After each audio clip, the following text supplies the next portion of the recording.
What's up, everybody? Welcome to another Sunday Trialogue with my co-hosts, Ethan, the fourth initiate, and Ricardo Calvario. Welcome. Tell them where they can find you guys. Well, peace on earth, everyone. Great to be here.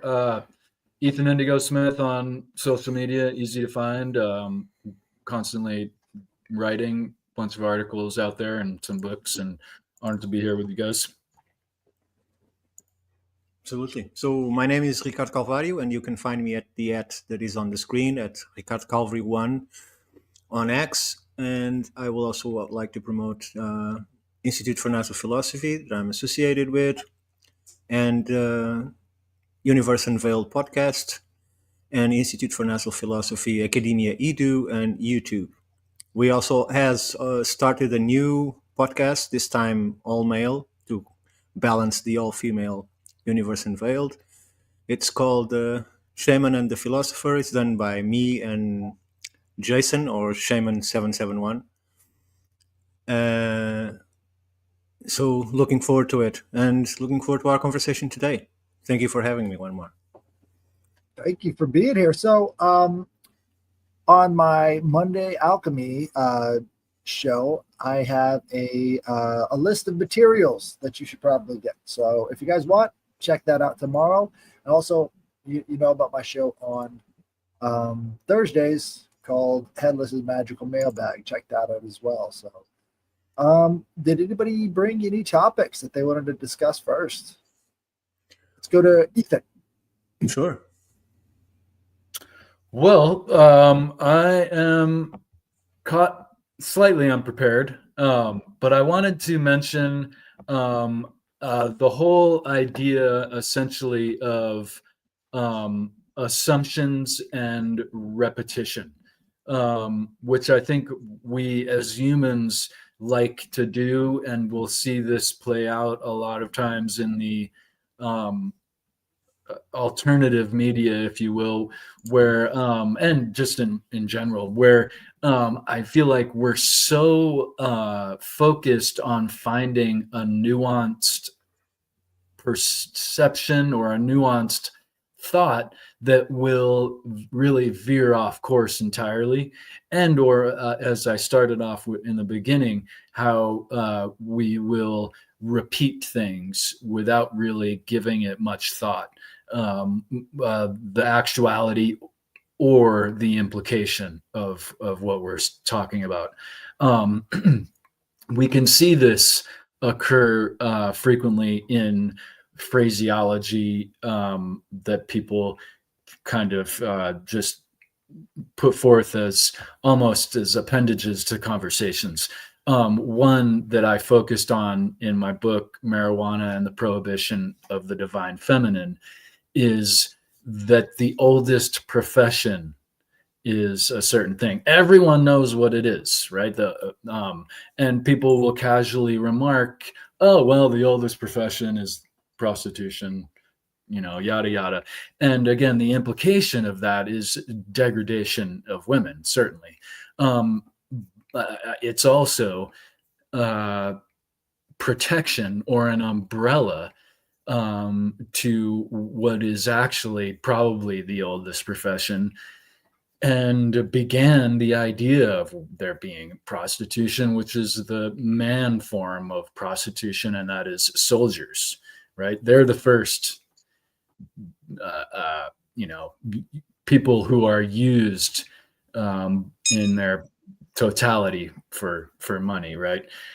So it's the implications of that phrase are to kind of put forth an umbrella upon soldiering and also belittle women, and we repeat it without much thought. And another thing that I've heard, more relative to I want to say New Age BS, but a newer kind of preponderance of perspective related to what is often kind of categorized in New Age thinking, which I often am accused of being New Age, but I pursue Old Age, right? I pursue Tai Chi, qigong, old writings, old philosophy, and the integration thereof, not New Age BS. And often I think they get conflated. But one idea that I've heard in respect to this New Age mode of thinking is when you say if, like, oh, if only this were that way or that were this, or if. And I wrote an article called "The Big If," where that's where I start by saying if marijuana and hemp were legal. And I feel like people are so caught up in this New Age dogma, if you will, that they'll kind of throw out what they think is a nuanced idea without really thinking about it, because they heard it before and they're going to repeat it because they thought it was nuanced, and then they're going to be known for this nuanced thought, which is don't focus on the what ifs and what could be, but focus on the present. And that is actually not a bad idea. But as a rule, if you examine it, it's horrible, because there's no way that we make a new direction or new invention without contemplation of if I go this way, or if things were different in some manner, if my government wasn't so authoritarian, if you will. Not that we live in such a world where I have to say that, right? But these ideas are it's a good idea to be in the present moment, but it's not a good idea to demand that no one be outside of the present moment, especially in consideration of new invention and new direction. So there's all kinds of these little notes of New Age BS that are out there, and I just wanted to throw that one out there and just have people consider their own pursuit of nuanced thinking and their own repetition of thoughts that they might have heard before, because we tend to do that. And I'm just calling out the idea of the oldest profession and the idea of being in the present and not thinking of if as two that are worthy of criticism. So I just wanted to show that. Thank you. I want to ask this question. So if there was a scale of New Age BS, like a polar scale where you've got one side is the absolute woo, and then the other side is more like realistic New Age stuff, how do you think that would shake out? What would go on that ultra woo, totally unrecognizable as reality side versus the other side, which is sort of where we're at right now as a society? Yeah, well, I think there's in these different older traditions, there are often there are perpetuators of lies, if you will, in yoga and in martial arts and in all kinds of psychic woo stuff. I think it comes down to show and prove, certainly, because a lot of people will make claims on a lot of things. And that goes to philosophy as well. How useful is it without being so dogmatic that you dig yourself into a hole? Like the idea of one shouldn't think about if, one should only be in the now. Well, it's a good idea in general, certainly, but as a dogmatic rule, always, you just fell into a kind of enclosure that's not really helpful. So I think it comes down to show and prove. But yeah, I think there are going to always be these liars in different fields, certainly. Well, what I hear you saying is that there's a link between people who are so airy-fairy spiritual that they're not really having any connection to the material world, right? Because they're not willing to show and prove, so they're kind of out there. And then at the same time, there's the being overly grounded with dogmatic, only this way works approaches. And in some ways, yeah, a lot of that belongs on one end of the spectrum because that dogmatic approach, that's very common and people don't even realize they're doing it, most of the time. They're like, I'm non-dogmatic, I'm non-dual, I'm non-whatever. And then it's like, really? It sounds like it from your philosophy that there's a lot of that going on there. What do you think, Ricardo? Well, I was kind of relating this to my article entitled "What is Reality?" And this is underscored then with "And does it matter?" So, because if we focus too much just trying to figure out what reality is, we cease to experience as it is presented. It's good to have the questioning of the of what is, but not at the expense of the moment. It's like in Star Wars, Anakin turns to Obi-Wan and says, "But Yoda says I must be mindful of the future," and Obi-Wan responds to him, "Not at the expense of the present."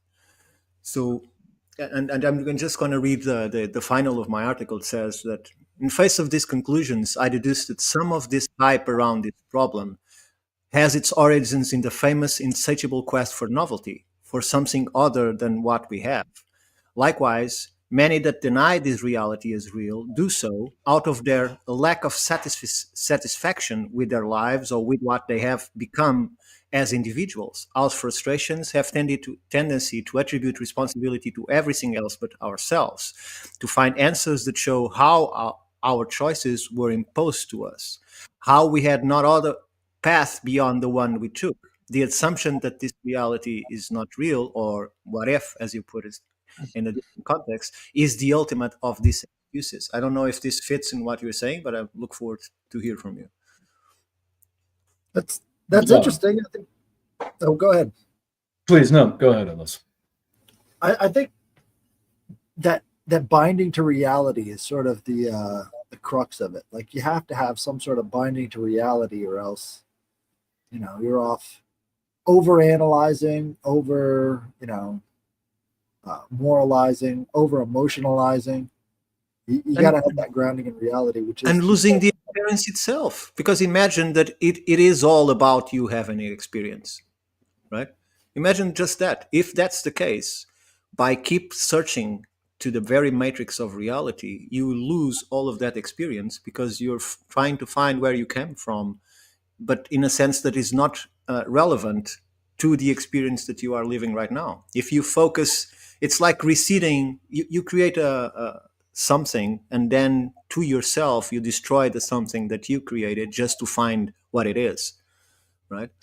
So, did you follow me? Maybe I made it too complicated, but I think the point is that. So it's that's like a good example. It's like Gandalf says that if you have to destroy one thing in order to know how it works, you are completely missing the point, right? So this is a very modern human problem too, so much so that, or an example of how much of a problem it is that the oldest tree in the world is hidden from people because there are those that would want to destroy it to find out true. What it looks like, if only. It reminds me too of the notion where we've kind of all grown up with, maybe not so much the younger people, but that materialism is the beginning of things, whereas what we're finding with quantum understanding of consciousness is that consciousness is the beginning, right? So it's almost The like chicken or the egg. So Right. it's does the physical depend on the metaphysical first to exist, or does the material world appears without conceptualizing from a previous non-materialistic state, right? So I think it's And a complicated question. it is a very complicated question, and I think it gets even more fascinating and more complicated when we look at things like remote viewing, where, for instance, a remote viewer might look at what is planned to be looked at on Friday, and it's going to be presented by the private entity on Friday as an undisclosed bit of data to look at, but the remote viewer decides to look at what they're going to look at on Tuesday on the Friday before, and then they found it already. Sure, and then the skeptics will come in and say, "Why are there people all filthy rich? Because if they can do OBE, out of body Apparently, experiences." some can. What I've heard some of the foundational guys talk about, foundational in the US orientation anyway, is that when there is an emotional connection, it's hard to get clear answers.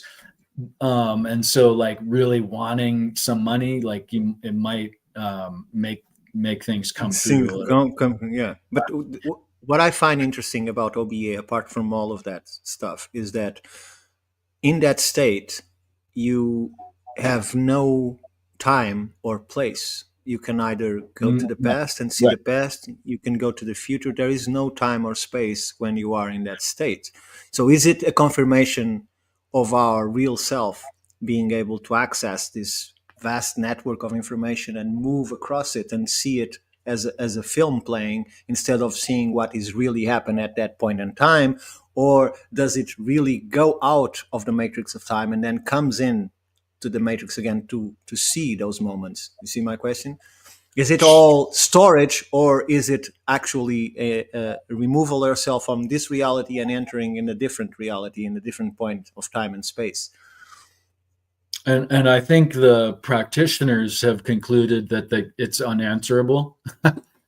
But that there is something going on, because they can actually bypass space and time in kind of multiple formats, if you will. And the headless, the ancients based that you studied, based some of the divination, they didn't call it OBE, right? But they had these visions, these sights of the future, of the past. So it's basically the same thing under a different name. No, I might be mistaken. Right. No, they had all sorts of seers and people who had these visions. That was very common. This was one of the methods of healing that they used fairly commonly as well. There was a doctor that was connected to the spirit world that would be viewing your body, and medicine itself has always been linked to that until recently, owing to materialism. But if everybody wants to try something with me, let's do an experiment right now. So imagine there's a little man inside of your head at your left temple, and he wants to take a walk over to your right temple, right inside and through your frontal lobe. Just imagine for a second that guy walking from that point over to the other side. What moved? Did anything move? In your question, did the man actually walk? Is that your question? Or even if it's all a thought, where did that thought take place? What moved? What actually changed? Well, I can only imagine in my brain, that is something that I try not to use, as electric signals going from one side to the other. Because as you know, the lobes are separated, but they have this cerebellum where both things are connected. Right? So it has to follow those pathways in order to go from one place to the other, like teleporting. What did you construct the man out of? What was the base materials you used to imagine him into existence? To be honest, were they electronic signals? I saw what I saw is a figure of a little man that I can't describe. It's too abstract, right? And then he is converted into this electromagnetic impulses and reappears on the other side of the brain. That's how I can describe it. Do we have specific logic gates that were opened and closed for that specific person to come into existence? And how did your will just automatically, spontaneously construct this abstract figure? Well, these are kind of hard questions, right? Yeah. I mean, first of all, we at the beginning of our trialogues, we were faced with the fact that some people can't imagine anything. So they would immediately fail this kind of experiment that you are doing, right? So, and they are still completely normal and completely functional humans. So that shows us that some of us are wired to imagination or to abstract concepts, and some of us just are not wired to be able to do it, because apparently their brain is completely the same as ours. They just can't imagine anything. They can't see any kind of image on their mind. What if they had a different brain? What if that person that can't imagine had your body? Could they do it then, or would they still not be able to because they've never done it before? That's an excellent question. Can a person learn to speak when he's created in a completely different culture that used no language, like the boy that they actually captured in the beginning of the 1900s, and they tried to educate him, and after many years he still didn't speak. He still wasn't able to understand the need for language, because I think that's the base why he didn't learn the language, is because he couldn't understand why it was needed, because in his world it wasn't needed. It's interesting. It's a very difficult concept, but if you can kind of see where I'm coming from, is that maybe all motion, all space, if there is something called consciousness that underlies this whole thing, and we just used our consciousness to create and then disintegrate a tiny abstract character that walked from one end of our skulls to the other, is that the same stuff that we're actually made of? Oh yes, I see your point now, and I would agree. Everything is information in some form of state that creates this reality. We have no doubt about that.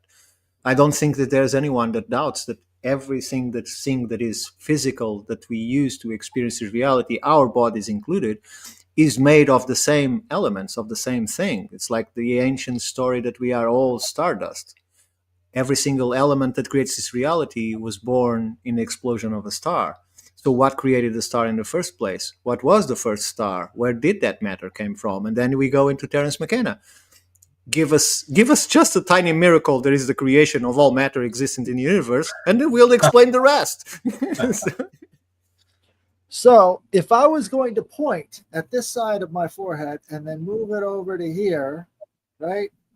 What moved if I'm made of the same stuff as the little guy who didn't go anywhere? It was all Anything, just electrical nothing. impulses. I was Nothing. thinking it's all made of mind. It was all mind. And I know It that brings up is some really interesting problems.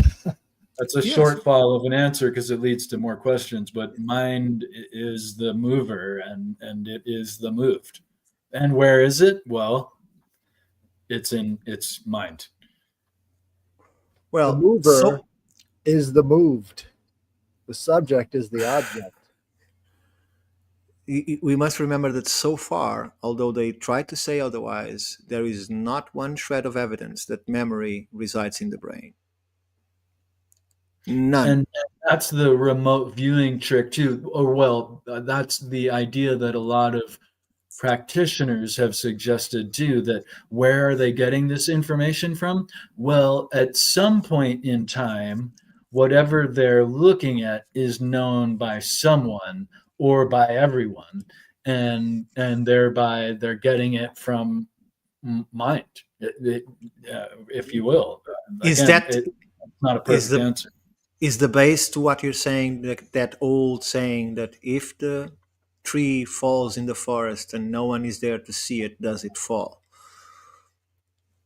Because what you're saying is he's accessing probably not a specific moment in time and place, but the information captured for the people that were there in that time and space, and can recreate then a 3D model of all of those inputs into one observable reality that he's experienced at that moment while he's doing the OBA experience. Does this fits with you, Headless?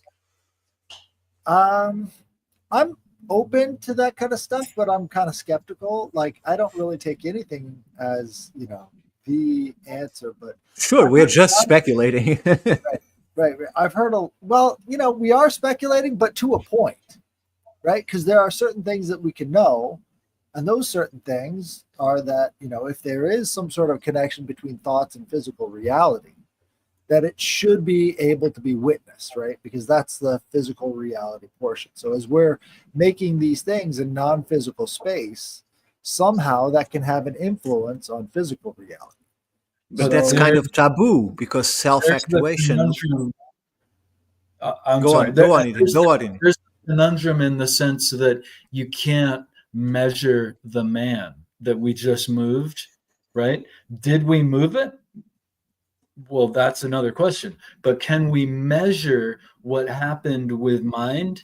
It can't be done. And in fact, that's why with remote viewing, they have usually at least one point of separation by just putting a sealed envelope of a coordinates and having someone look at that, right? Not a more direct kind of psychic practice would be going to the oracle and saying, hey, I have this problem and this specifically and me specifically, and what can I do?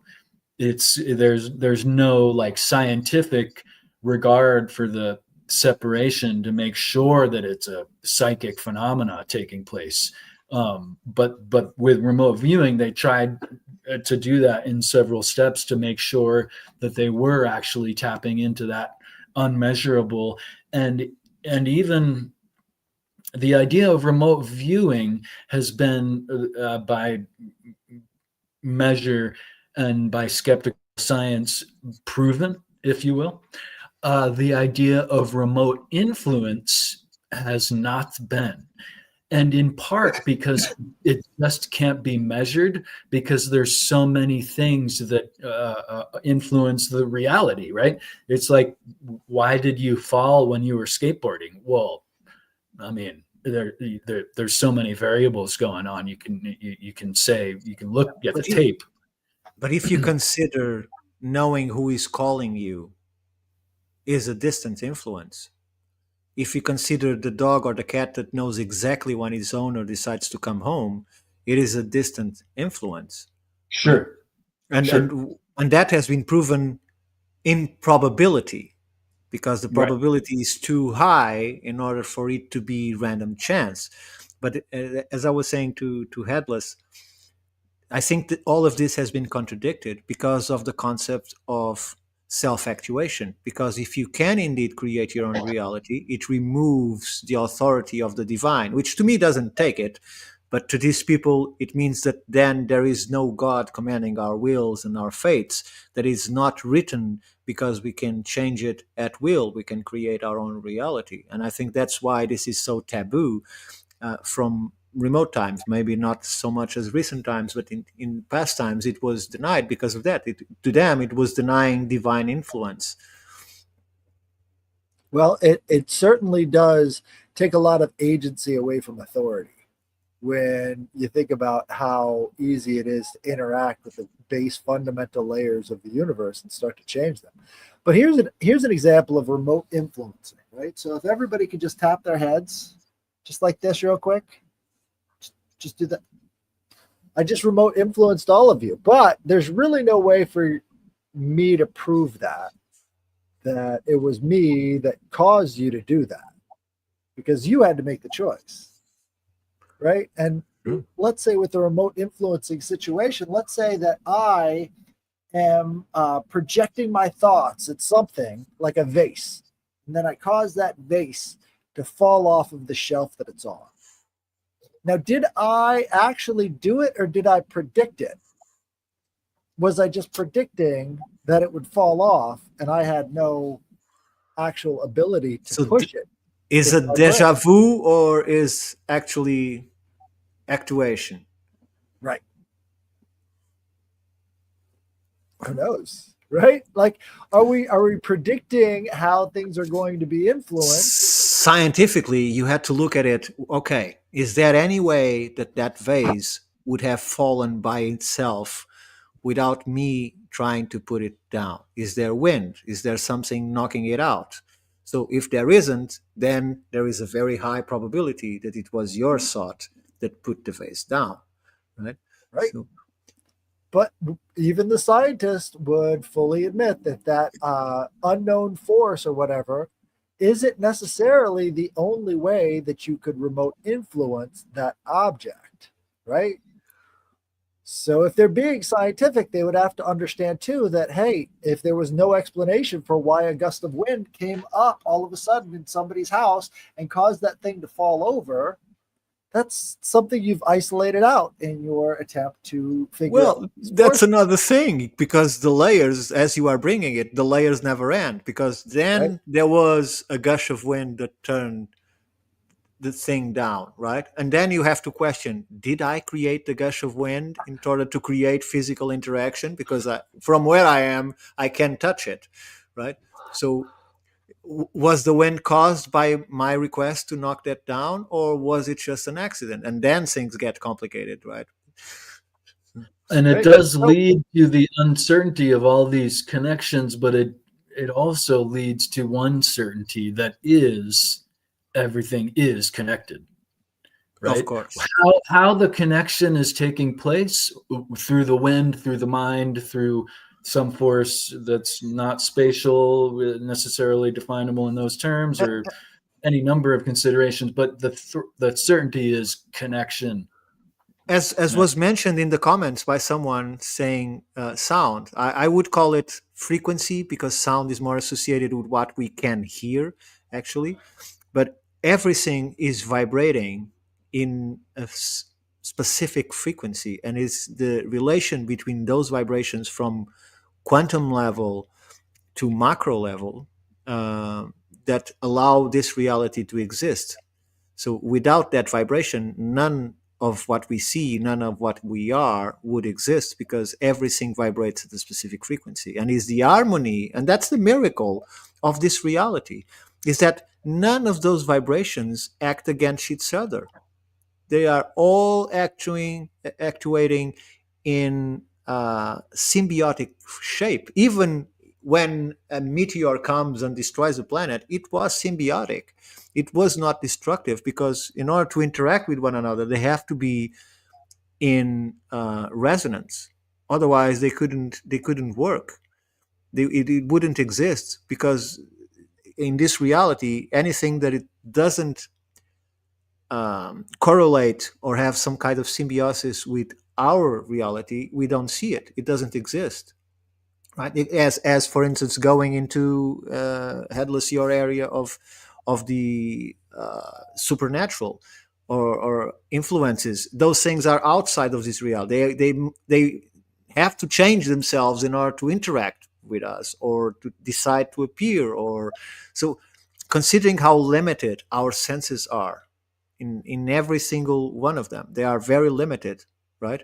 So who determines why we are so limited? Is it so that we don't get crazy? Instead, for instance, if we could see all light frequencies, would go mad. How we would work on this world? We had to narrow that to a specific band of frequency that is very narrow in all the light spectrum, in order to work and see this reality as we do. Otherwise, it would be chaos to try and evolve in when we could see absolutely everything, right?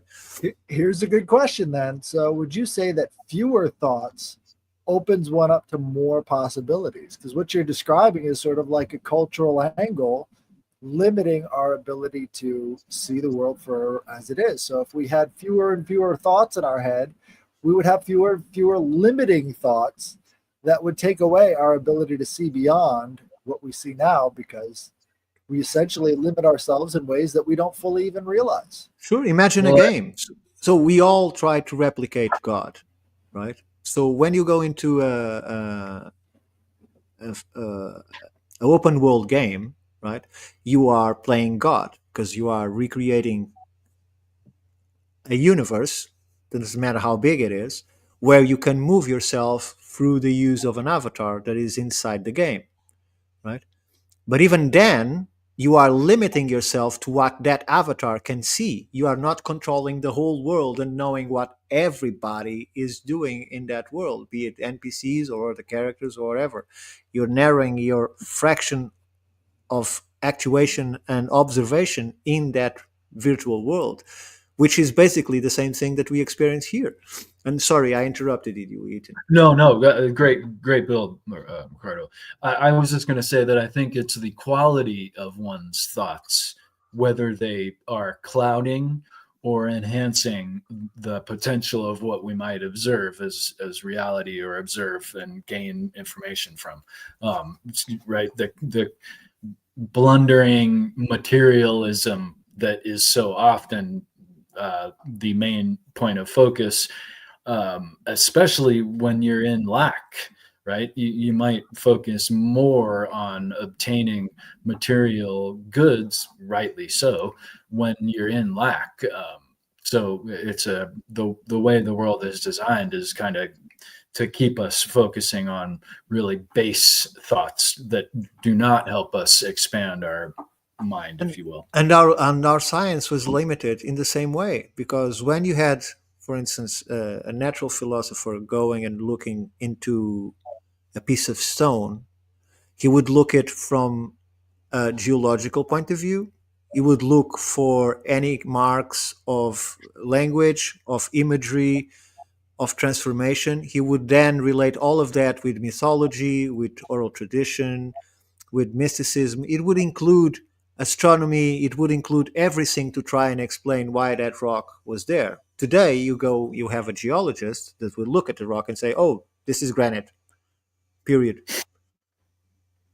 Right? And then there has to become the guy that is the expert in language to determine if there is any language there, or just some scrolls that someone did, or it's just probably natural. And then it has to come the guy that knows of archaeoastronomy and try to relate the orientation of that to something, right? So and this divides all our information into sectors. What I'm trying to say is, the less knowledge you have, the less you see.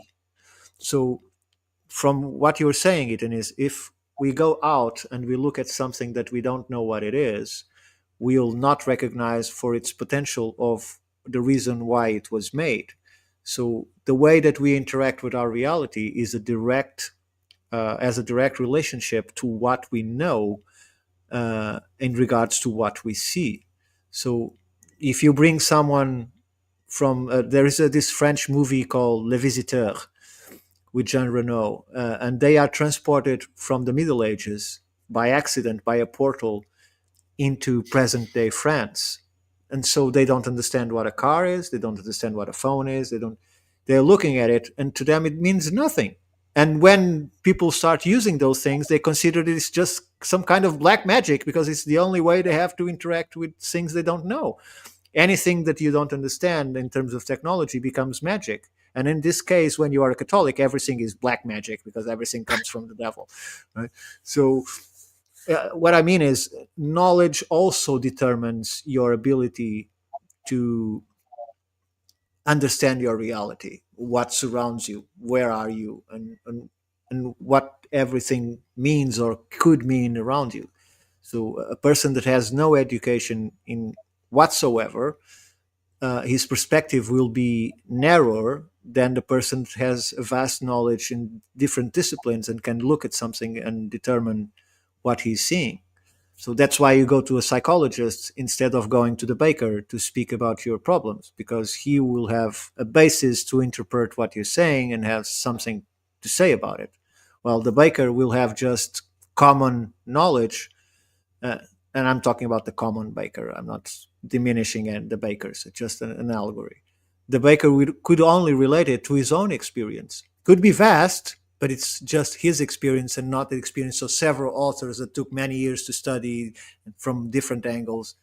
So I'm sorry, I'm getting out of track here, but I'm just trying to make that No, point. I think that's a very interesting point. That's the power of analogy, because he would have to analogize his own experiences to make it clear to you what you should do in your psychological problem. So he might actually have a better answer that's more relatable than the guy who spent all of these years specializing and over saturating his mind with a bunch of stuff that might not be as effective as what the advice a baker would offer. Sure. Not that it didn't bring wisdom. I'm just saying it's not whole embrangement of multi-experience knowledge, but centered in just one lifetime. Right, So, right. And that kind of brings me up to my topic, which is sure. you have to make stuff. So this week, I keep trying to upload the picture of my easel, but I'm probably just going to have to pick up the computer and point it over there. So this week, I went out into the woods and I grabbed a tree out of the swamp. And I made this bad boy out of it. See that easel? Right Oh, there? oh, It's a big ass piece of birch that I chopped up into pieces and put together into a How did you easel. make the what would it be called? The flat holder. That is a slab of metal being held up by two big ass screws, big ass lag bolts. so No. we just want to say that no tree was harmed during the production of this video. It was already dead. It was not dead. I used a fresh one, but it wasn't doing so good in the swamp. And there's a lot of birch trees here. They're anything but endangered. So I figure I'd give it a good home because it could fall there and die, or it could be used for something and eventually get put back into the earth. But the point I was trying to make is that sometimes intelligence needs to be stimulated with work, right? These two things go together. So when your mind is producing these thoughts and your arms and your hands are carrying them out, you actually build and grow this experiential knowledge, and it actually relates your soul a little bit more to the land that you're on. It's grounding, right? And once you've completed something, it builds momentum. So all of these concepts sort of come together through the act of making something that is only ever going to have as deep a meaning to you. Nobody else is going to have that deep meaning with it. So if you try and sell it, it's still not going to have the same meaning. And also, it's 100% unique. Nobody else can have it. So there's no way anybody else can make something identical to what I just made, because it is 100% personal and 100% from my experience. And if you think about it, every forest has that element to it. It's 100% unique from every other forest, even though you'll find the same species growing in other places. All of these experiences that the trees and the woods are having are 100% unique to that forest. And so are we. We're all sort of unique in that way.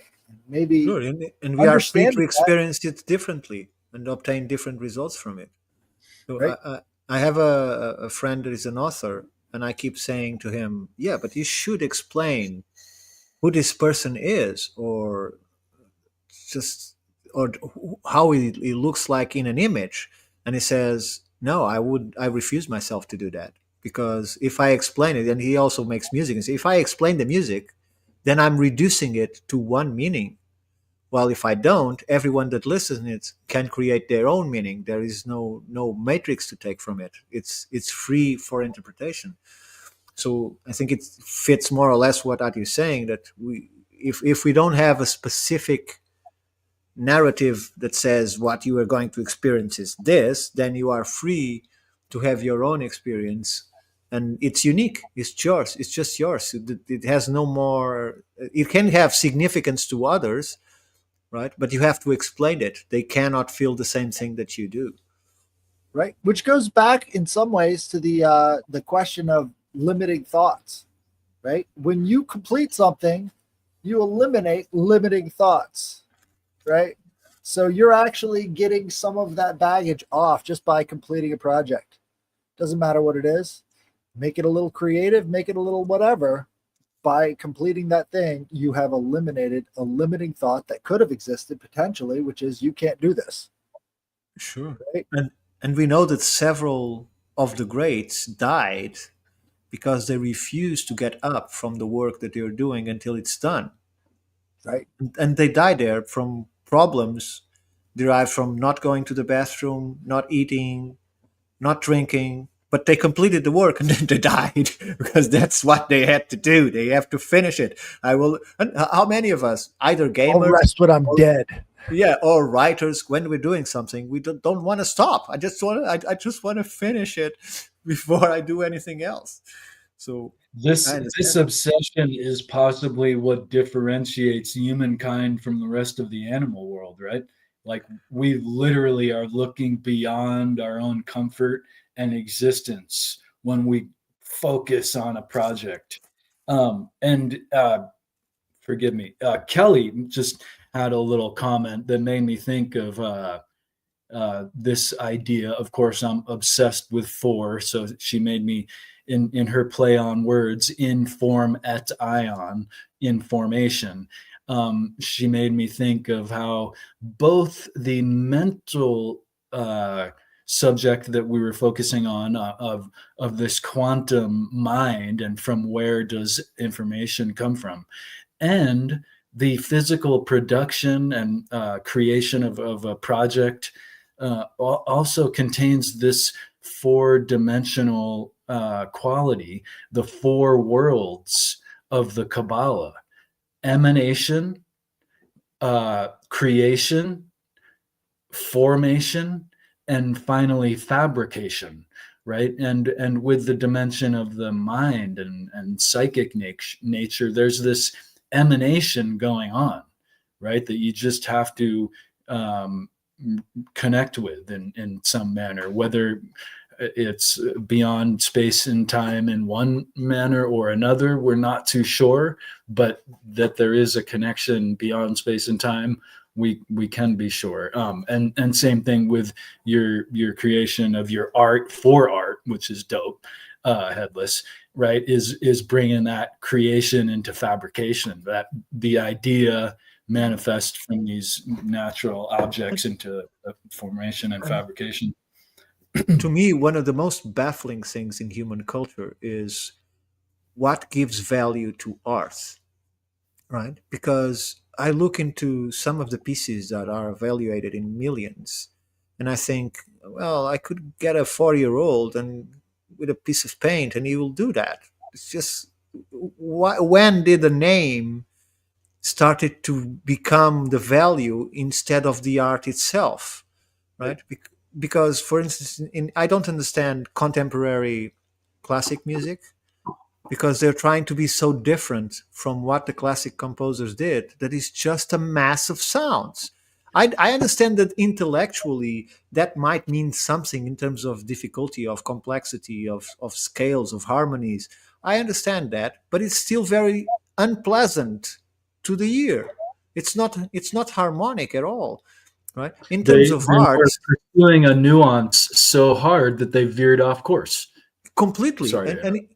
yeah, you're correct. And in terms of art, I look to contemporary, what they call contemporary art, and it's terrible. It's just something that is, what is the meaning of that? It's just scrambling paint all over the place with no reasoning, no nothing, right?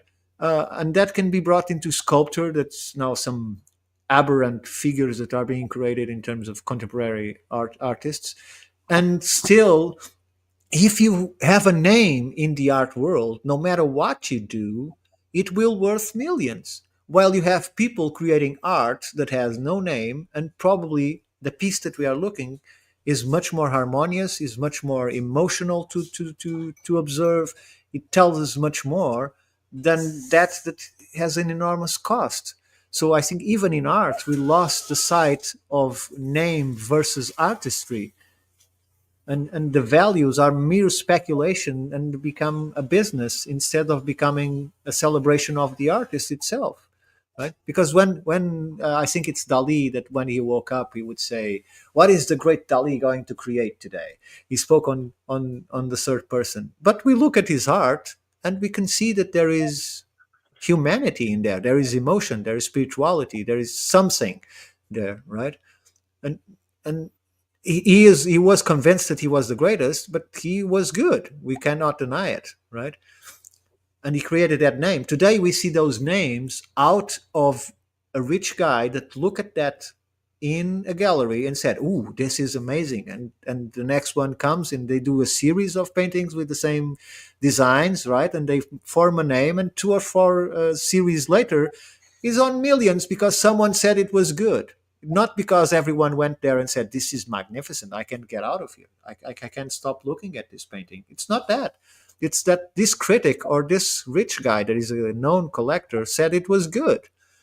So even in there we have the sorry, I think I'm verging out of what you're meaning, but and No, I ranted a think little bit, but you're dead on, because there are two types of speculators in this world: speculators that never make any money, and then the speculators who lie to make billions and billions of dollars. And what you're talking about is the art that requires that type of speculation, right? Then you got the philosophical speculation that doesn't make any money, you know. You got the metaphysical speculation and the occult speculation.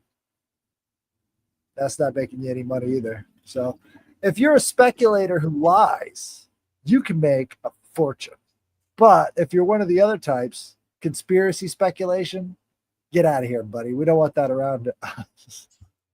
sure. And I think one of the examples of how easy is to manipulate I don't want to offend anyone, but the people that are somehow disturbed in their lives is when I see all of these advertisements on YouTube of self-aid courses.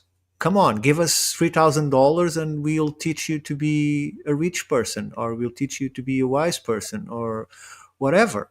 And people actually pay money to these people, and they actually go there without understanding that of the 300 or 3,000 that go there, they will select one or two of those people only that have the characteristics to continue the scam. Right. All the rest will go home realizing, oh, I failed again. They gave me all opportunities, my fault. It's never their fault. So they did explain things. I just can't do it. I have to go to the next self-aid course and try to get myself better. So it's again what I read in the beginning. The blame is something that is sometimes recognized, but is always placed because of conditioning, right? It's never the true self that doesn't decide to grow up or to evolve, because people just don't have the time to that. I have to work and I have to do this and I have to do that. How I have time to learn about this subject or that? I don't. I'm too obsessed with this, and besides this game is going to get on 7 o'clock, right? And I need some beers or some booze, and I'm happy. I forget everything during that period.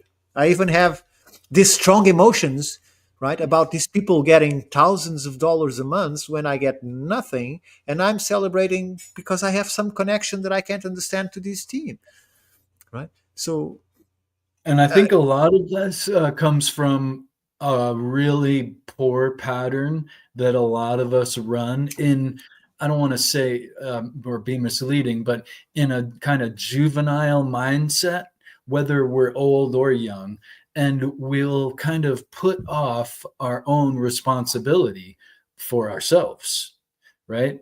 We are because you're doing our best. We are already doing our best. So well, there's any number of ways that we can deduce what's happening, and I think we're not at fault necessarily with the gravity of the world to what you're saying, but we want to have someone else be responsible for us, whether it's a leader by way of government or a program by way of medicine, or and like you said, a program for the self-development on how to make money or how to be a better XYZ, instead of just like really focusing on total responsibility. I am the best XYZ there is. We'll put that out there.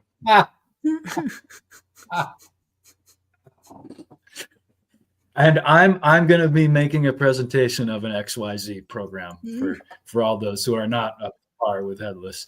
No, but I think that putting off responsibility for ourselves is a big part of this, leniency on others to help us or make it right, instead of just doing what we need to do, right? Like that complicated series of instructions may have some pertinent information, but more important is to do the daily grind often enough, and we shirk that responsibility. A daily grind may be as simple as just some physical exercise to make sure that we're operating decently, if you will. Incorporate that body. With the art too, and Ricardo, you know this in sharing your writing. I feel like ideas, especially, are catalyzed by some kind of piranha effect, and it's like no idea is necessarily the best. The best idea is not necessarily the one that is popular. There's some kind of algorithmic characteristic um, um, trait that leads people to different ideas, and making different things popular, and they may not be of any quality at whatsoever, but there's different people that have influence and so on and so forth, but there's some kind of um, you know thing that happens that gets people to really Sure. So, catalyze it. which leads to what is the origin? What is the real origin of trends? Yeah, How does right. it? How does it happen? Right? I don't know. When you live in a system that will tell you this is the album of the year. This is the best music being produced. This is the best theater at the moment. This is the best movie. This is the best series. It's not a matter of go and check for yourself and see if you like. They're already telling you this is the thing that is trending now. This is the thing that everybody is watching. Right? For instance, I know that There's the record please. the record company in Portugal, when we listen in the radio, this is a golden disc. It doesn't mean that enough people went to stores and bought the disc to make it a golden disc. It means that the company that is selling the discs made a business with great surfaces that bought enough discs to put on sale that grants it the status of golden disc. So it's an investment that is then advertised as already consumed, and people go for it because if there is thousands of people buying it, probably it's because it's good. It's already a golden disc or it's platinum disc, when it has nothing to do with sales. It has to do with gross amounts of product being placed on sale by the own investment of the company and not by the public buying it. So this is one of the ways they manipulate public opinion. We are constantly saying your clothes, your music, your everything, right? How you should look, how you have to fit into this or that group. It's all a matter of secularism dividing. It's like every single person that tries to think different is somehow caught in some system net that then limits it to that predicted and controlled sector of society that they think it's independent. Right. Well, I was thinking a little bit along the lines of meditation when it comes to limiting thoughts. And the one thing that meditation is really dependent on is the ability to hold your attention. So if you're thinking about nothing and you're trying to keep thoughts out of your head, there's one thing to really keep in mind, which is emotional status. So the emotions you feel, no matter how big or small, will trigger certain thoughts in your head, which will create that negative feedback loop of, oh, I just can't think of nothing. Yep. Then Well, you are focusing in thinking of nothing, but you are thinking because you are thinking of nothing, right? So right. There is So it's really hard to turn off. There's an idea in the Tibetan understanding of mind and specifically thought and emotion that thoughts are like dew. There's 1,000 of them going, thousands. There's all kinds of things going on. Emotion is like water, and it just comes together and goes to the lowest point and settles. So emotion is kind of like one still thing, where thoughts are just any number, like Headless with the mental exercise. of the man in our mind moving from one side to the other, we could do that while thinking of Jupiter and the moon and our grandmother, and we could do all that at the same time. Sure. So emotion and thought are very similar, but emotion is like a pool of water, and it's very much settled. Whether Yeah, it's made up of two different emotions, it could be, or more than that, but thoughts are just everywhere. So Well, thoughts seem to be centered in the brain area. Emotions are not centered in that brain area. They're really strong emotions when you can feel them in your body or different parts of you. Right? That's a main difference. And can you feel or sense, maybe is a better term, the thoughts of someone that you're near, or the emotions of someone that you're near, without any words being exchanged? What's easier? Emotions, of course, right? So it's a much more forceful thing. That's why I defend that the less we think with our brain and the more we think emotionally, we get to closer to what I call the real self. Because the more you think, the more mistakes you're going to do, because you're overthinking. You are constantly thinking of it, and that will limits your perception, right? So it's like that. There is this joke that I'm trying to make really short. There is a guy in the middle of a stormy night in a very desert road, has a flat, and he wants to go and change the tire, and he realizes he doesn't have a jack. So he is in the middle of the night, quite stormy, and he doesn't have a jack. So his life doesn't seem very good at that moment. But he sees a light, a faint light of a house almost in the horizon. He said, well, if I go walking in 2 hours, I can get to that house, ask for someone to lend me a jack or bring me back to the car, and I'll fix the car and it's done. The problem is he has 2 hours walking in the middle of the storm, miserable, going there. So he keeps thinking, well, this guy's, oh, it's this time of the night. This guy is not going to lend me the jack. Oh, of course he is. Why wouldn't he? I'm in the dire situation. No, he won't give you. He's going to tell you to fuck off. So these people would not tolerate. And so he keeps feeding these thoughts constantly. And when he finally reaches there and knocks on the door, this very, despite the time of the night, this very kind person opens the door and says, good night, can I help you? And the guy turns to him and says, you fed the fucking jack up your ass, and turns around and goes away without even making the question, because he already seen all the sceneries where he's going there on these 2 hours, thinking to himself how he's going to do it. So I think it fits on what you were saying. It and we shouldn't use our brains to think. And when you say, Headless, that your thoughts are in your head, is it the thoughts that are in your head, or is it the signals that represent the understanding of those thoughts to that body that are in your head, right? Is it receiving some signals that translate to those thoughts, or are those actually the thoughts themselves, right? Well, if there is that concept of non-local consciousness, then in essence, everybody's remote viewing right now. There's just something about this body that keeps absolutely us seeing what we keep seeing. So, absolutely. I think the remote viewers talk about it as a sixth and a seventh sense. The sixth being, or well, one of the original remote viewers, I should say. They talk about the sense of ambiance.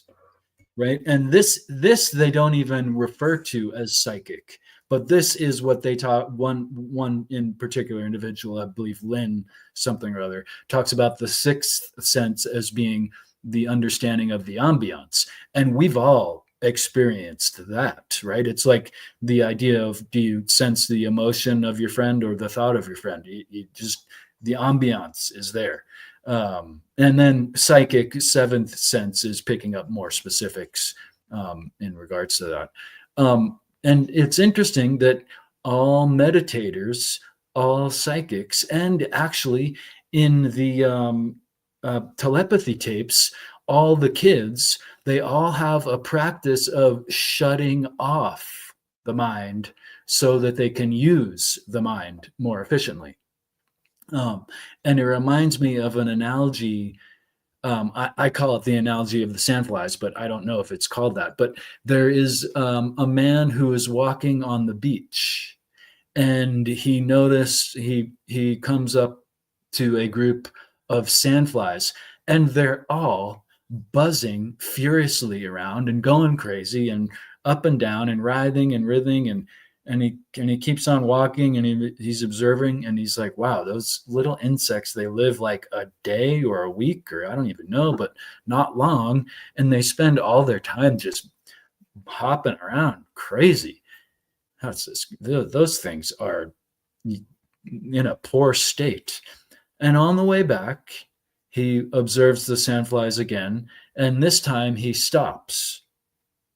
And when he stops, he realizes that they were only reacting to his presence when they were furiously jumping about and being strange and wasting their energy. They had a whole thing going on, a bunch of different relationships of what they were doing together without his disturbance. So it's like we have to shut off our own presence sometimes to really understand what's going on. Were those bugs his actual thoughts? Is that an Right, allegory? right. I think that's worthy of comparison, right? That if we can just turn off the sandflies that are talking about Stop. what Stop. does Bobby think, what does Sherry think, where's Stephanie, and what do I need this month, and just get rid of the sandflies, all of a sudden you'll realize you're on the most beautiful piece of Earth in the solar system, and Sure. things come. It's like Bill Hicks saying that I'm watching the news and it's all doom and gloom and war and death and crime, and I'll go to my window and the birds are pew pew pew pew. What's going on here? And I look at the television. It's war, gloom, terror. What is this? So it's all a Like matter of that they're injecting more sandflies into our system, right? completely, exactly that. We have to look at them as sandflies, right? So the sandflies are doing their own thing when we're not observing them, right? So when we do observe them, we get the version of them that is all freaked out and terrorized and everything else because we're disturbing them. But they're supposed to be doing a job. So maybe all of that trauma and fear and everything else in your own life that may be associated with all of these things that you're watching on the news could be coming from a different source. And so you kind of displace your own sandflies into a basket where they're probably not doing you any good, you know? So And they're doing good on their own.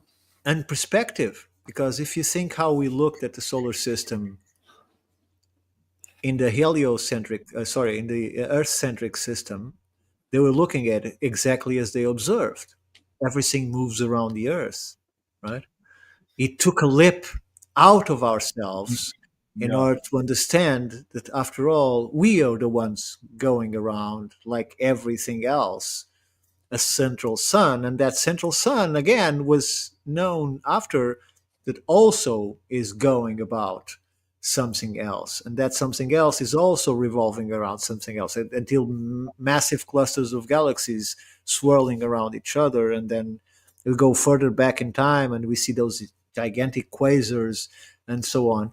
So it's like a certain how do I say it? A fractality of perception, that each layer we as soon as we move are able to move a level up, we have a different perspective of what we're looking at.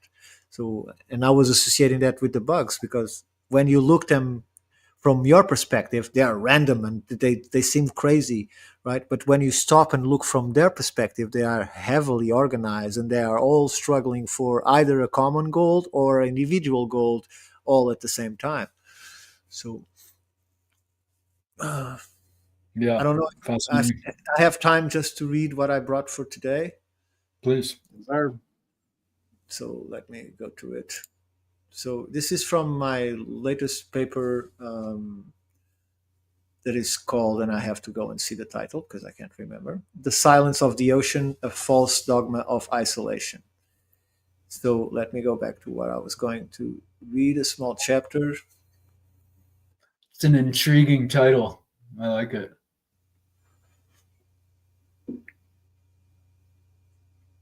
Just a second. Okay, so this is a part at the page 24 of 33, and it says beyond uniformitarianism, and it says like this: modern science prides itself on its principle of uniformity. The natural laws are constant through time, yet in practice, it violates the very principle when it comes to human potential. It assumes that ancient peoples were cognitively inferior, that their tools and institutions determine their capacities. This is the unspoken dogma that sustains myth of isolation, the belief that pre-modern man was less intelligent, less daring, less curious. But the archaeological record refutes it at every turn. To build the Pyramid of Egypt or Teotihuacan, to align temples with solstice, to map the heavens without telescopes, these acts demand intellect, coordination, and abstract reasoning equal to any modern achievement. If such minds could conceive geometry and astronomy, could they not also conceive navigation? The cognitive continuity of our species is the foundation of actualism.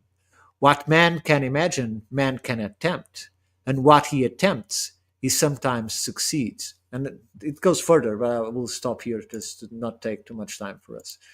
So, this is related to the fact that we, as alternative researchers, are often labeled as racists because we determined that the other peoples were primitive, when in fact, by using their own terminology, we find that they are the ones determining the man primitive, because instead of seeing a global civilization that disseminates information and knowledge, and then these groups, when they become more or less isolated, develop their own culture based on the same principles, and that's why we find the same things all over the globe at the same period of time in terms of technological achievements, right?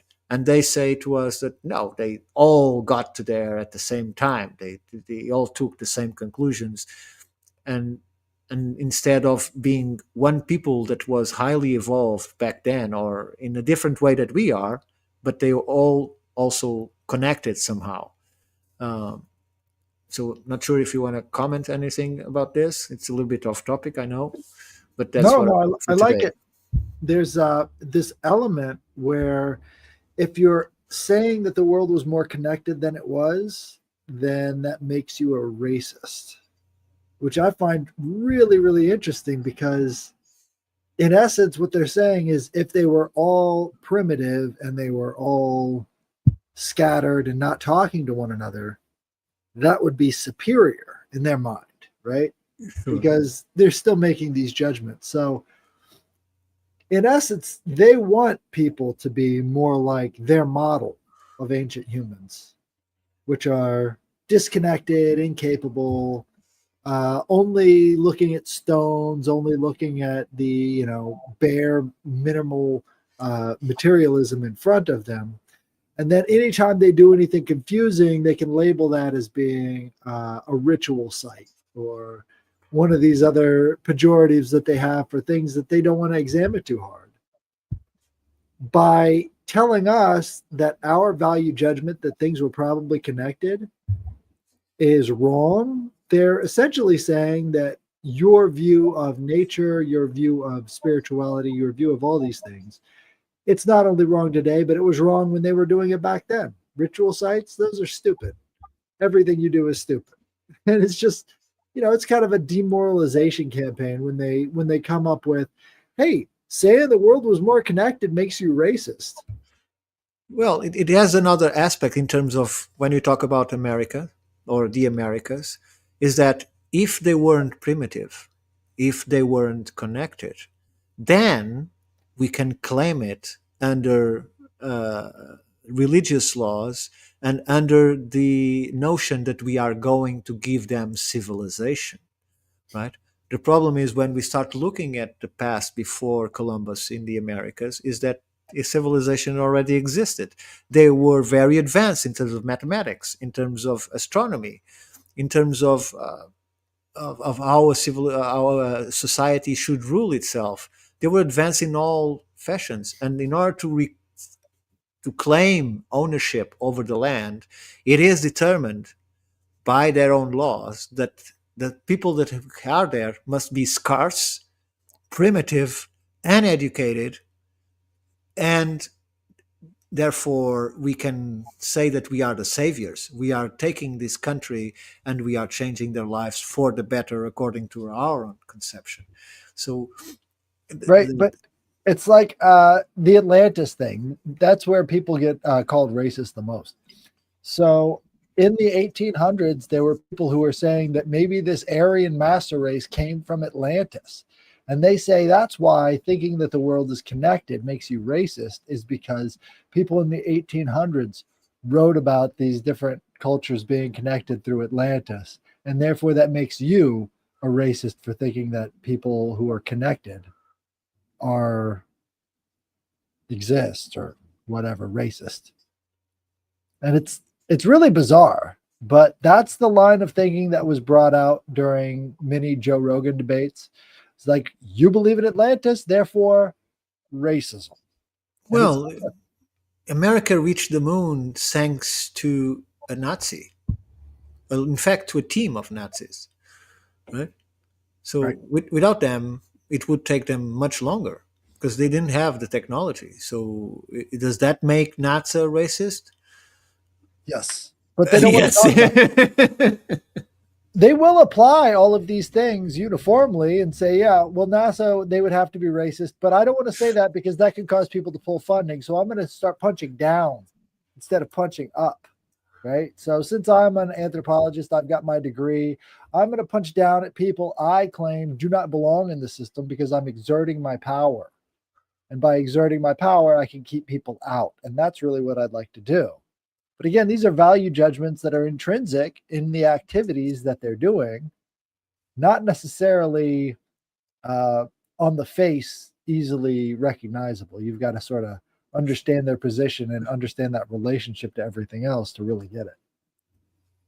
And there may have been different reasons for different individuals to kind of obfuscate information, if you will, to uplift or put down one or another group. But I think as it goes more broadly with the institutions, it would be as simple as keeping our consciousness low so that we're dependent on their modality, whatever it is that they put forth, because we know that there's nothing else has been better in all of history, right? Because they tell us that there wasn't a time where there wasn't peasant and royal. But in fact, maybe there were more equitable times when people were more connected broadly, instead of, through. That relates to what is to be called advanced.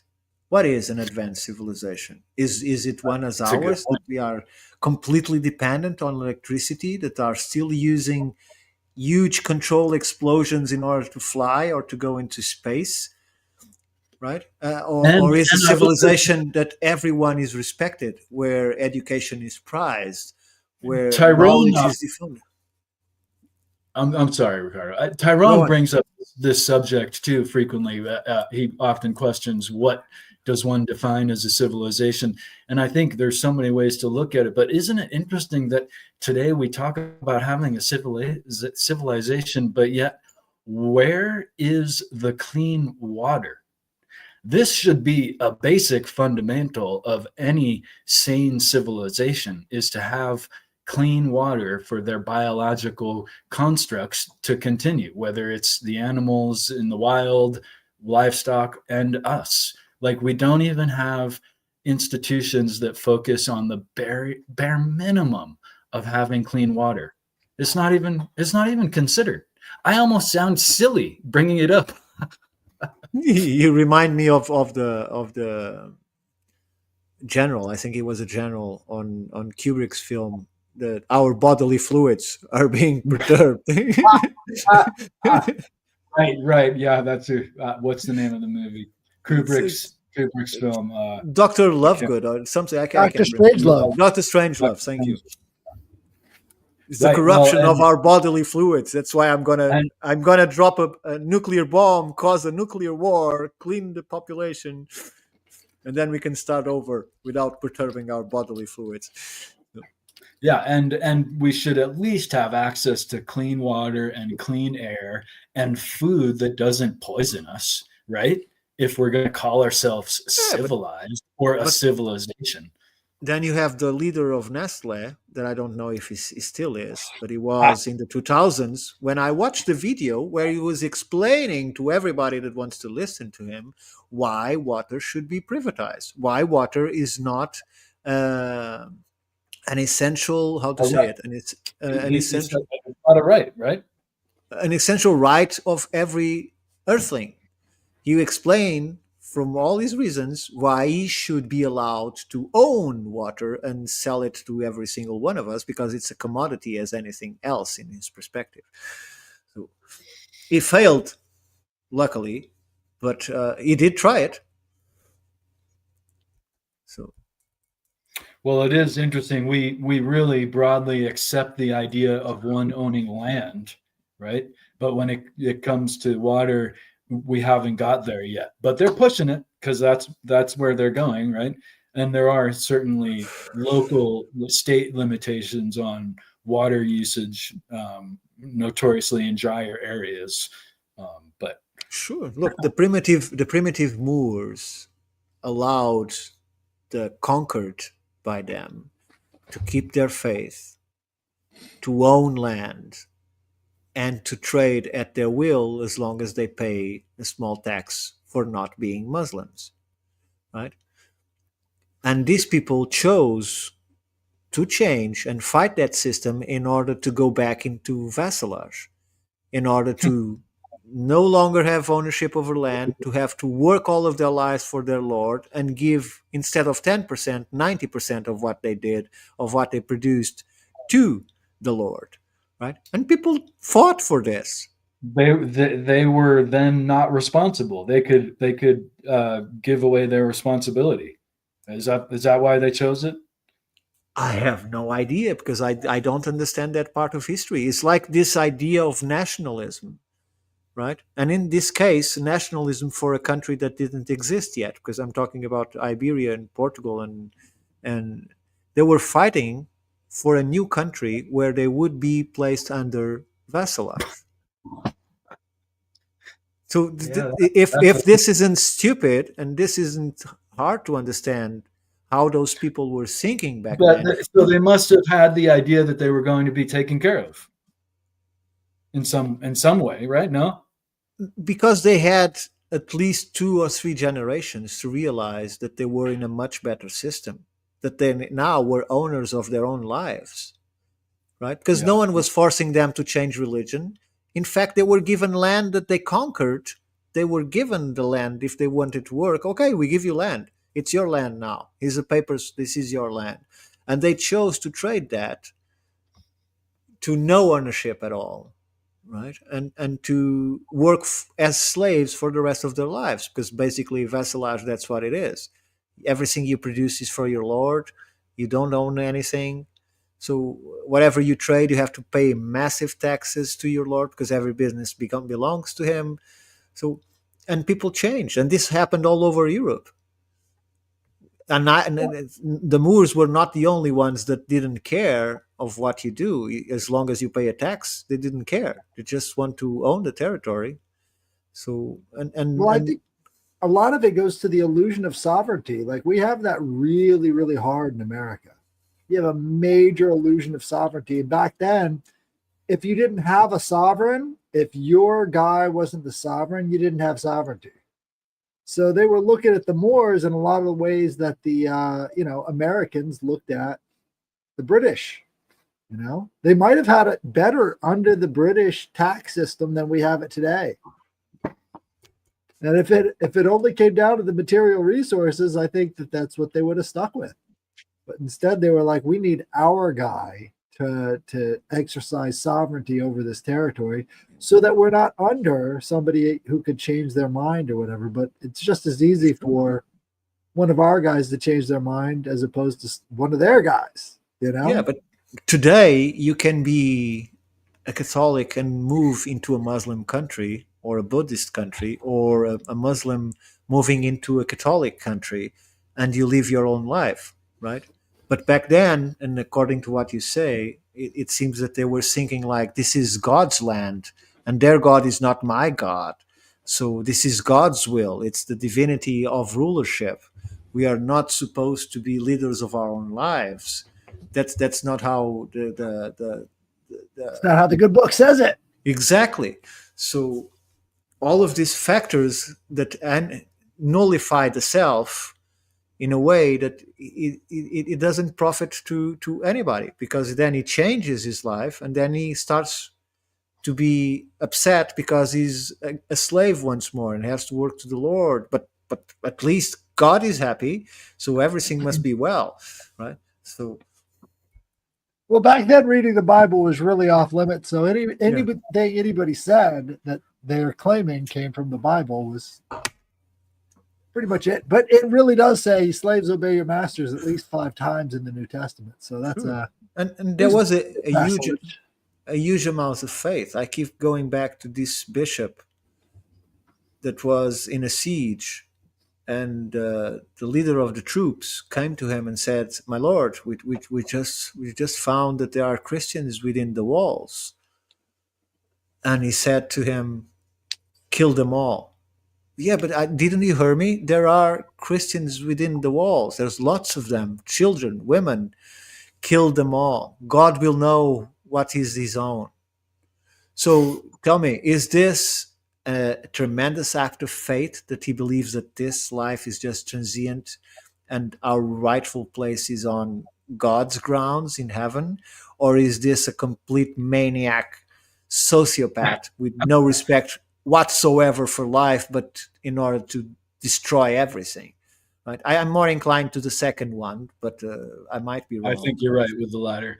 I've heard stories of how they various wars, kings leading the wars, ran into different aspects of that where they were one religion or another, and they would convert them before they massacred them. Before, so they can go to heaven. Yeah. So that they can go to heaven, or that it wouldn't be a sin for them to be killed by their own army, right? Change their religion. They're converted. They then can be killed, and no sin unto those who kill them. Arius. That reminds me of Arius. So have you ever heard of the Arian heresies? This was one of the first heretical cases in Christianity, where this guy Arius goes up and he's the missionary to the Vandals and the Goths and all the rest of them. And he's preaching his own form of non-disconnected Trinitarianism. So, the Father is not the same thing as the Son, is not the same thing as the Holy Spirit. So by the time the Council of Nicaea kicks off, they decide that the Arian heresy, this guy teaching people that the Father, Son, and Holy Spirit are disconnected and not the same entity, was enough for them to go in there and start stealing everybody's gold because they were guilty of heresy. So they had to steal all the Goths' gold because they believed that the Father, Son, and Holy Spirit were different and not all the same thing. So completely understandable. So Isn't it? gold does have a value. Ideology, not so much. So, and ours is much better than his. So we can use it as an excuse to go there and sack And yeah, everything. excellent weapon. they're thus guilty when they had a non-Trinitarian viewpoint that was acceptable. Guilty, and then you can take whatever you want. Sure, and it fits exactly what I was saying about the Americas, because as long as it was sparsely unoccupied and by primitive people, they could come in with the purpose of what? Giving them Christ. So as long as we can give Christ to these people, we can just kill them all and take over the land and eradicate everything that they had, as they did in South America. They destroyed practically everything that they have. So it is what made the world that we see today. So, and going back to what we all were saying, I think that my concept of when they say that we only use 10% of our brain, some say that. I think that it's the other way around, is we do have 10% of residual consciousness on our brain, and we can work in this reality through those 10% or whatever it is of consciousness, but that's not us. That's just a very limited version of us. So if I can keep you in your brain into those 10% of awareness, I can control you much better if you are, in other words, illuminated and have a broader concept of reality that transcends what is being given to you to accept, right?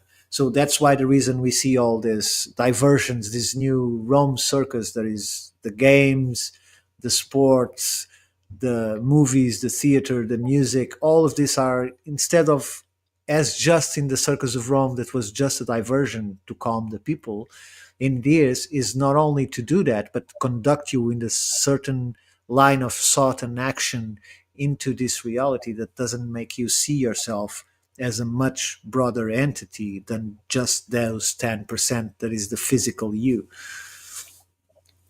The tide kind of got switched around on us. We've only got 10% to ourselves now. The rest of the 90, that belongs to other people, and they keep wanting more and more of that 10% that we got left. This is a good episode. Thank you guys for joining us again. Another Trialogue, and lots of thought-provoking stuff. Make sure to join us next time and check out my alchemy show tomorrow with Arrows Up. Absolutely. See you later, guys. Bye-bye.